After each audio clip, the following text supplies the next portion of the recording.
உளுந்தூர்பேட்டை அருகே உள்ள கிள்ளினூர் கிராமத்தில் குடும்ப அட்டைதாரர்களிடம் குறைந்த விலைக்கு ரேஷன் அரிசி வாங்கி சேகரிக்கப்பட்ட 5 டன் ரேஷன் அரிசியை வெளி மாநிலத்திற்கு கடத்த முயன்ற கடத்தல்காரர்களை உளுந்தூர்பேட்டை போலீசார் சுற்றி வளைத்ததும் அவர்கள் வாகனங்களை அப்படியே விட்டுவிட்டு தப்பி ஓடினர். இதனையடுத்து 5 டன் ரேஷன் அரிசியுடன் டாடா ஏசி வாகனம், ஈச்சர் லாரி பறிமுதல் செய்து தப்பியோடியவர்களை போலீசார் தேடி வருகின்றனர்.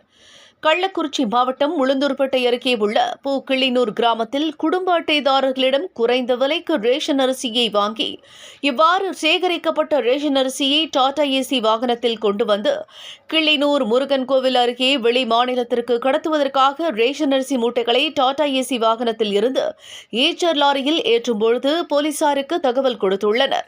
தகவல் அறிந்து சம்பவ இடத்திற்கு வந்த உளுந்தூர்பேட்டை போலீசார் அவர்களை சுற்றி வளைத்தனர். அப்போது போலீசாரை கண்டதும் கடத்தல்காரர்கள் ரேஷன் அரிசியுடன் வாகனங்களை அப்படியே விட்டுவிட்டு அங்கிருந்து தப்பி ஓடினர். பின்னர் போலீசார் டாடா ஏசி வாகனத்தை சோதனை செய்ததில் அதில் ரேஷன் அரிசி மூட்டைகள் இருப்பது கண்டுபிடிக்கப்பட்டது. இதனையடுத்து 5 டன் ரேஷன் அரிசி, டாடா ஏசி வாகனம் மற்றும் ஈச்சர் லாரியை பறிமுதல் செய்த போலீசார் தப்பியோடிய நபர்களை தேடி வருகின்றனர்.